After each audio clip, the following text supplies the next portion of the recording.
At this point to know what you are looking for. So as a Christian man, it is our responsibility to protect and guard a woman's heart, because most Christian women are looking for marriage and not just to be hanging out and having a good time. They've been married 82 years. So now, Miss Willie, you said that the secret to a happy marriage is being nice to each other. Yeah. Any other advice you have? Just sit down and talk things over. We're living in a period when there's a great discussion on morality in this country. The young people of our generation are but just shadows of the older generation. The sins of the fathers are being visited upon the children. The moral and spiritual decadence of adults is being reflected in an intensified departure from moral and spiritual values. This is probably the loneliest I've ever felt in my life. And I'm in therapy and I'm in a codependency group. He bounced when he saw that, she wanted something serious and he just wanted to have fun. This is something that many other women are finding out as they get older. Because I assumed that we were exclusive, but I asked him if he was talking to anyone else or seeing anyone else. And he said, well, am I going on dates? No, but I'm talking to other women. And I was like, So shocked. what do you suggest the women in the West do if everyone's advice is for men in the West to look elsewhere for a wife? What happens to all the women in the West then? Well, that one study we referenced, it said by 2030 or something, 50% of women will be without a man. So that's the direction we're heading, because the men that are looking for those traditional values are starting to go overseas, and then the other half of the men are just checking out completely. They don't want to deal with women at all. So this is going to be a big issue that women are going to deal with in the future as their options dwindle. I think modern women ruin dating, and here's why. Let's get into it. Hookup culture. Women giving their bodies away to men that have not committed to them on any level.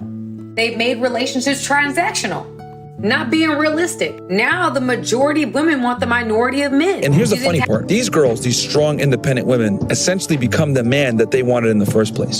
They become a boss babe. They make this money. They become successful. And what women don't understand is when you become a boss babe and you make money and you become successful, what ends up happening is you take on masculine tendencies. You take on masculine traits. And guess what happens when you meet a guy that's actually masculine that meets a masculine woman? Clash. Yeah, it's a clash. And not only that, a guy like me, if I meet a chick that's like a boss babe or whatever, I put her in the sex-only category. And here's the scary part. She'll never know it. As time is going on, more and more guys are realizing that marriage simply is not worth it, and they're avoiding it like the plague. Men now are choosing to go their own way, not even trying to date in this modern dating culture. Ain't that a shame? A lot of good men not dating because they don't see value in this modern dating culture.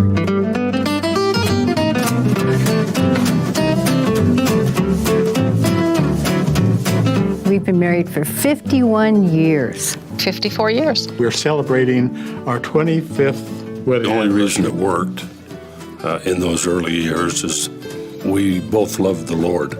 I know there have been enough bad marriages in our society that there's a certain amount of fear and trepidation. But you have to look at marriage as the way the Lord looks at his church. He knows the bride has problems, but he is her redeemer. He is her rescuer. I would say commitment. That's the foremost. Commitment, and then there comes the love. And I would also say, have more time listening than talking. These two, Aaron and Jack, had only been dating for a couple months before she had an accident causing her to be paralyzed, and her new boyfriend Jack never left her side. Even when she told him he doesn't have to stay, he refused. They then went back to college together, graduating side by side, and then they bought a home. Jack knew he found a good one and decided to propose, wanting to be with her forever, and she said yes. A true love story beating every obstacle. I'll forever submit to you. I will forever submit to you. I'll forever submit to you, Miles. I'll forever respect you, Miles. I'll forever honor you, Miles, as the head of our home and no other.